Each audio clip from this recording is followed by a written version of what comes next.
Hey everybody, welcome to Crack Pack Tuesday number 164 on the Leek. I'm John as always, and we've got ourselves another pack, of course, at 2019, the second last one.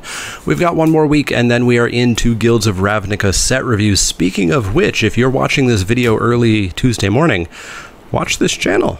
There might be a Guilds of Ravnica card a little bit later being revealed on this channel. Anyways, this is a pack. We're going to open it. We're going to see what's in it. We're going to discuss what we would take pack one, pick one if this was a draft. Now, if you are a Patreon backer at the $5 level and or above, you can get entered each week to get all the cards in this pack, or none of the cards, or some of the cards, or whatever you want from the pack. And this week, it's going to Blazer 1001. Up first is Inspired Charge. Inspired Charge is 2 white for an instant. Creatures you control get +2/+1 until end of turn. Like Trumpet Blast, not like Heroic Reinforcements, that card is stupid. This is a card that you should never first pick, but when you're in the deck that wants it, boy, do you want these, but you can get them. Don't first pick this card. Up next is Dwindle. Dwindle is 2 and a blue for an enchantment aura. Enchant creature. Enchanted creature gets -6/-0. When enchanted creature blocks, destroy it. Just goes poof. Dwindle's pretty good. It's not as good as Essence Scatter. Essence Scatter is definitely better, I believe. But this is blues removal. It's not the best, but it does what it needs to do. I think you could first pick this in a very weak pack. I guess we'll keep it in frame, but we've got 13 more cards to go, so hopefully it's not our first pick. Up next is Sure Strike. Sure Strike is 1 and a red for an instant. Target creature gets +3/+0 and gains first strike until end of turn. This is my favorite kind of combat trick. It's cheap, and it basically means the creature is always going to live and always going to kill what it needs to kill. +3, that's a pretty good power boost. First strike, there's not that much first strike going around in this format, meaning your creature is going to get to kill that creature first and presumably live. Sure Strike's great. I love it. That being said, it's a combat trick. You pick this pretty late, and you play it if you have a spot. Up next is Mighty Leap. Mighty Leap is 1 and a white for an instant. Target creature gets +2/+2 and gains flying until end of turn. This is a great example of a combat trick that I love, combat trick that I'm okay with. +2/+2 is not quite as big as +3/+0, but perhaps your creature lives a bit better with that +2 toughness.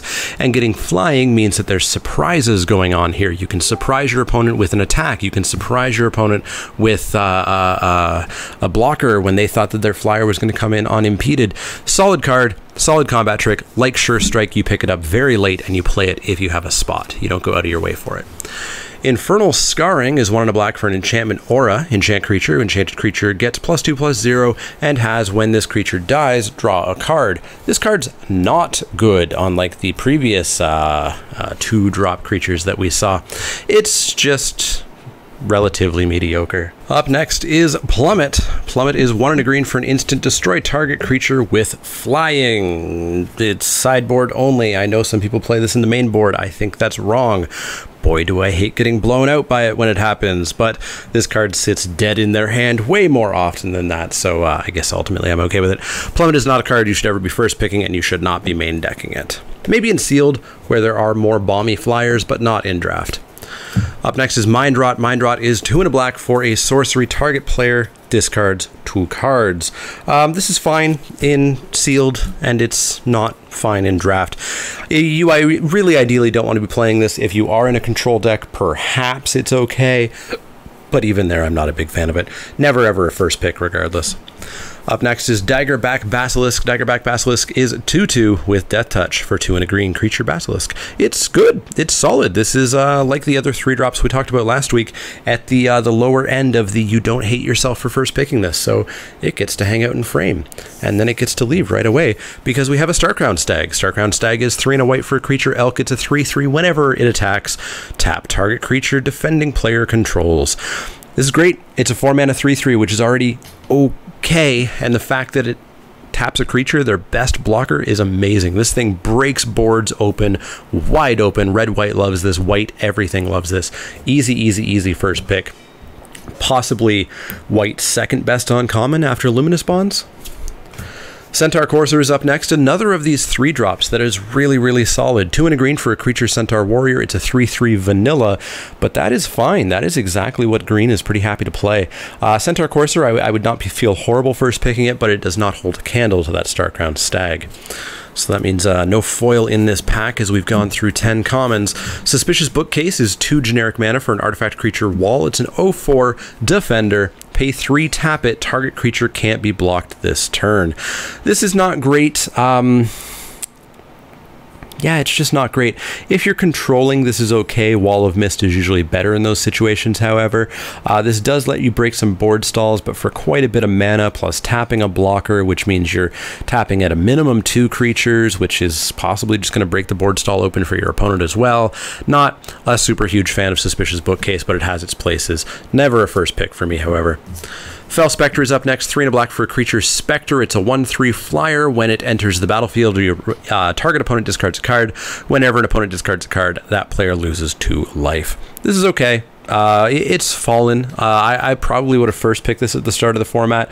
I don't think I'd quite first pick it anymore, but it is fine. Doesn't hold a candle to Starcrowned Stag, however. Our final uncommon does hold a candle to Starcrowned Stag. Departed Deckhand. 1 and a blue for a creature Spirit Pirate. It's a 2/2. When it becomes the target of a spell, yours included, sack it. Departed Deckhand can't be blocked except by spirits. There are only 2 other spirits in the set, and they're both rare. 3 and a blue. Another target creature you control can't be blocked by spirits until this. Can't be blocked by spirits this turn. Can't be blocked this turn except by spirits. There we go. Yeah, this card is super, super, super good. I have had matchups where my opponent played this on 2, and I basically said, good game. It was only half joking as well, and it certainly was a good game. 10 turns later, I was dead due to this hitting me 10 times because I didn't have much that targeted creatures.